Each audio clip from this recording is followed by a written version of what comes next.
and welcome to the Artist Behind the Music. Today we have Matt Freedman joining us from the States. Welcome to the show. Hey, thank you so much, Crystal. Yeah, I'm happy to have you on. And you got just released some great songs this summer and have another new one coming out now. So that's awesome. I'm excited for you and your musical journey. But let's dive into what got you started in music and what the steps were to bring you to where you are today. Sure. No, thank you. I appreciate it. It's great to be here. Great to meet you. And yeah, gosh, it seems like it's been 15 years, almost, going on closer to 18, I guess, in the making. I started playing when I was, 12 or 13 years old. I was primarily an athlete growing up. I played college football and blew my knee out all on one play, and that ended my, football career. And then picked up the guitar again, when I was in college, started playing just kind of around the area, and, had a band, had a good bit of success here, just kind of regionally in the, Philly, New York, New Jersey area for about 4 or 5 years. And then, people started having families, having kids, and so that slowed down, myself included. I have 2 girls under 5 years old. So life kind of took priority for a little while, got in the way. But then, I guess through COVID or otherwise, just have always been writing a ton, and, doing more co-writes with people. And, I recorded in Nashville back in April and May. We did like 12 songs in 3 days. And ever since then, it's just been completely game on now that things are open again and live music is back. It's, we're playing a ton. So That's awesome. kind of a zigzag pattern over about 18 years, but yeah, very, very, very happy, at least in this moment, to be able to actually get out and play and record and do the whole No thing. kidding. I find it interesting. I talked to a lot of people who were athletes, and myself included, and then injuries happened, which brought you back into music, or just Yeah, allowing music to kind of be that healer of the mind. Because when you're an athlete, that's your life, right? Like, you wake up to train, especially in competitive ways, right? That just is your life and your drive. So to be able to fill that lacking void when you hurt yourself and can't do that anymore with something else that you're super passionate about, I think it's for really important. sure. Yeah, I didn't realize that about you as well. What did you play? Yeah, I was actually a competitive gymnast, and my goal was to go to the Olympics, and I was, training 7 days a week. And then I broke both my feet and did all sorts of crazy things to my hips and neck. Oh my gosh. So music, it was a lot safer. So you did the same thing. We are Yeah. kindred spirits. Yep.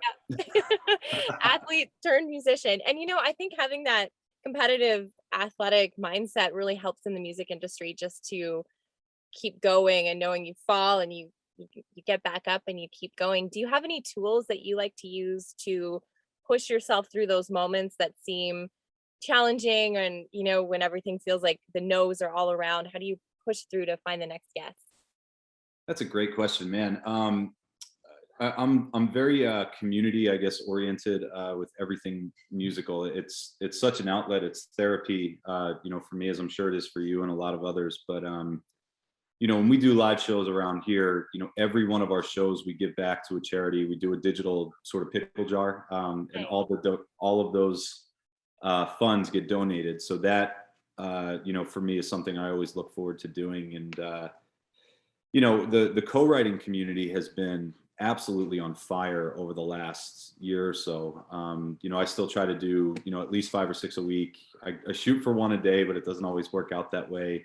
That's ambitious. Um, Good for you. well, yeah, to your competitive comment, that's really what drives me. I love collaborating with people, and just the stories and the art that comes out of people when you hop on a Zoom like this is just remarkable, and it's part of my day now that I can't live without. So I don't know if that's competitive or I love just that. that everyday kind of habit, habitual mindset, but for me it's what I need to get through the day. Yeah, no, that's awesome. That you've inspired me. Song a day. That's always been It's a hard tough. challenge for me. Yeah. I know, and you're right as well. It sounds like, right. So you get it. Even if you set out to do one a day, it's like, you know, 5 days out of 7. If you hit that goal, it's still better than than doing once a week. So Absolutely. No, that's great. Good for you. What's your songwriting process like? Do you set aside a specific amount of time? Where do you get your stories from? What does songwriting look like for you? it's a great question.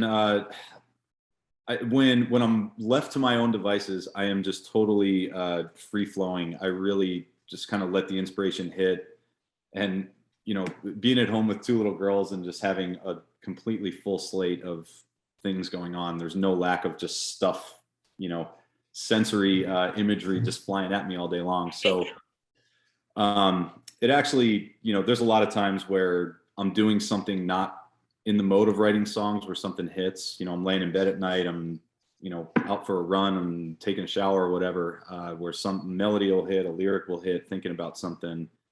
And then obviously co-writing is the best medicine for that, because everyone always has such good ideas, so it's easy to I pile know. on. I know that's great about co-writing. You can go into a session with nothing, and then all of a sudden, whoever you're working with, that day they have 100. And so it's always a good balance, I find. For sure. Yeah, that tends to happen a lot too. It's been so much fun. I know being virtual is tough for the co-writes. It's always great to be in the room, but it's been a pretty good second best for right now. Yeah, I think we've adapted well just as a whole. Songwriters around the world have just been able to collaborate on such a different Mhm. level. I mean, be able to write with people in Australia from Canada or the States, you can't do that. Just hop on a plane and go for a write and then hop on home, right? So I No, love that about what this year has kind of brought us, is that connection in a worldly way. for sure. And if nothing else, we need to write sometime. So I would love to get that on the Absolutely. schedule. Absolutely. Let's mark down. Sure. What would you say your favorite songwriting experience has been?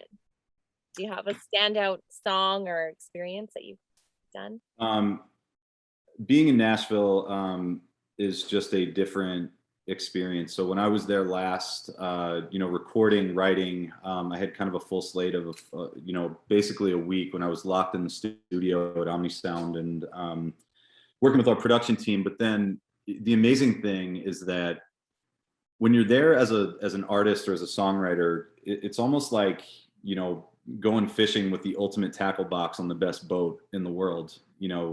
Because you just have, within a text message or somebody who's right within 2 miles away, you have access to the best players, the best artists, the best songwriters, the best producers. So there's just this arsenal of talent that if you're feeling stuck or a certain song is calling for something, you're 5 minutes away from having the answer to all of those questions to the test. So for me, I think being there, knowing we wanted to record a proper album, and then just bringing this revolving door of musicians and artists come through to help round out these songs. Perfect example, we were kind of stuck on one for like a harmony part for a big gang vocal, and one of Aretha Franklin's backup singers happened to be off tour, and she was coming in. Her name's Angie Prim. She's one of my favorite people I've ever worked with. So within 10 minutes, she came over and sang harmonies, but also really developed the kind of layering of the song. And we ended up talking about cooking for about 2 hours after the session. So, it's just things like that. It just has that magic that you can't really experience anywhere else. Yeah, and you can't plan either. I feel like Right. those moments of magic that just happen like that is Exactly so right. cool. Yep. So cool. You know. Are you a fan of doing harmonies on your own recordings?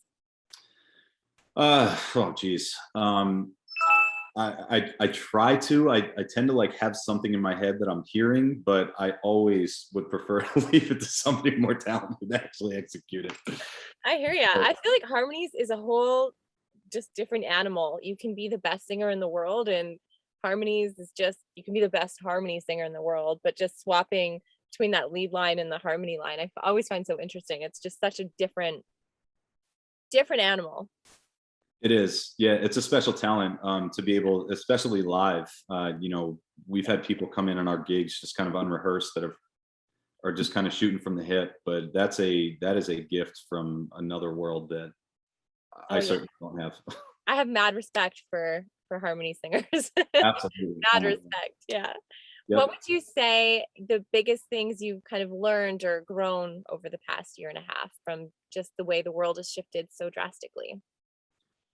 Um, Man, you're asking really good questions. This is like a therapy session. It's great. Dig deep. Oh, it's good.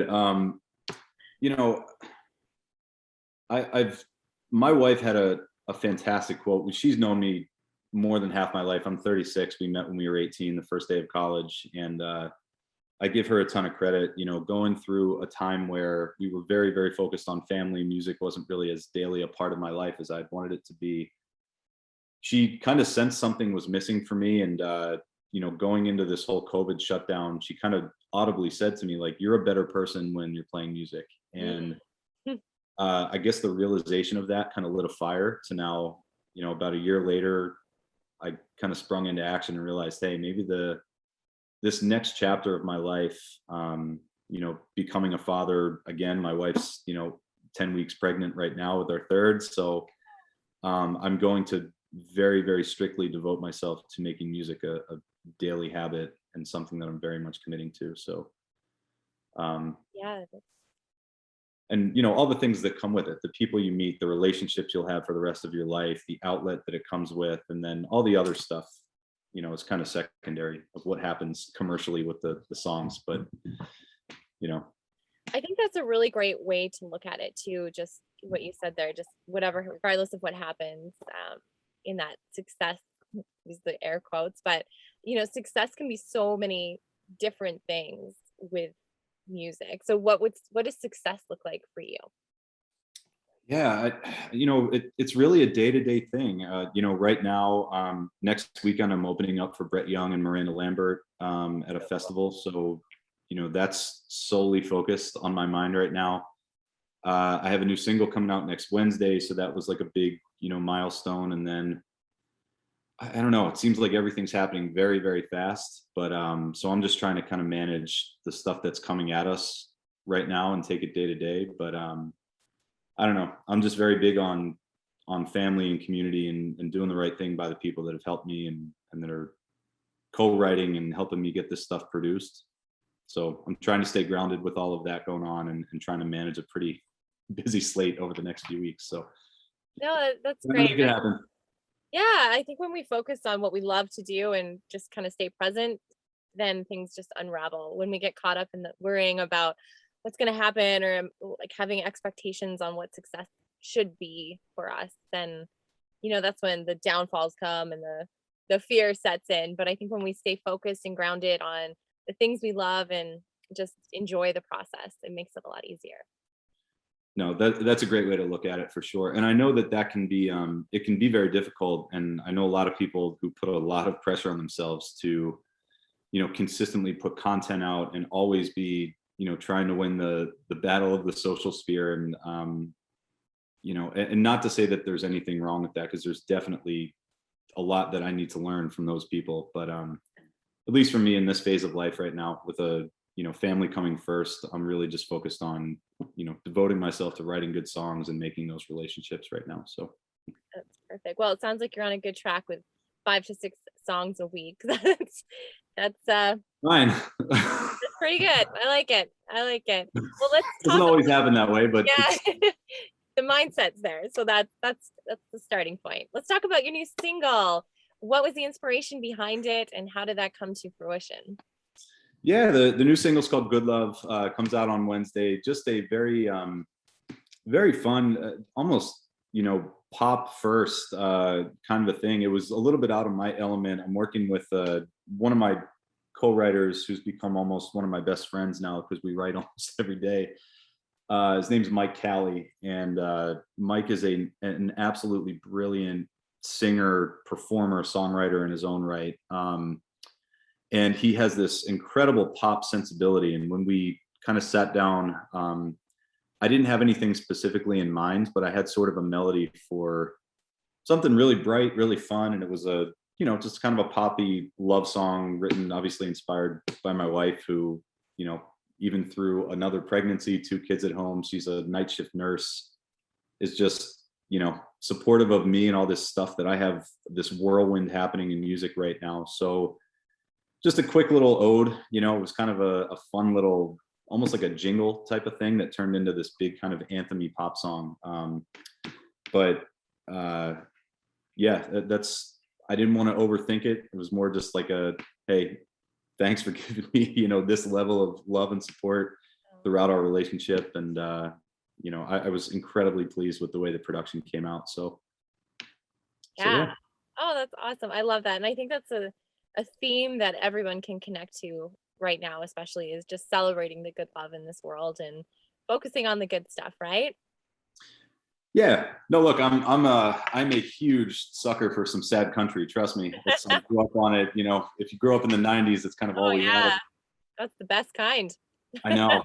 And trust me, there is plenty of room for that. I love going into those rights where someone has, some of that kind of inspiration. But this was just a fun, it's the middle of the summertime here. Just all these lighthearted things tend to come, this time of year. So I didn't want to overthink it, kind of ran with it. So I love it. I love it. Well, on that note, if you're ready to play a song for us, I am all yours.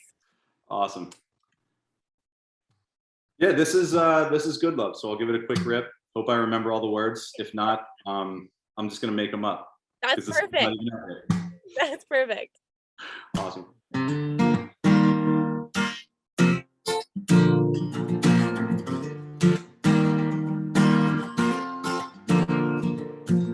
From the day I met you, I knew you had something sweet. Flower in your hair and eyes as blue as your jeans. And a smile that shine for 1,000,000 miles. I'm blinded from across the room. And I can't believe that I'm the one who gets to say I love you too. You got that good, good love.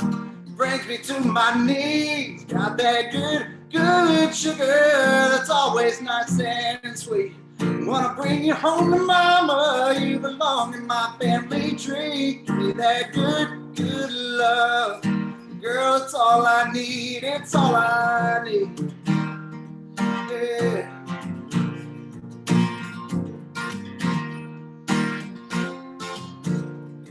When you kiss me in the morning, it cuts right through my soul. When you wear that leather jacket, it drives me out of this world. Every time you tell me you love me, girl, and I don't stand a chance. And I won't take for granted, but yeah, I'm a lucky man. You got that good, good love, brings me to my knees. Got that good, good sugar that's always nice and sweet. Wanna bring you home to mama, you belong in my family tree. Give me that good, good love.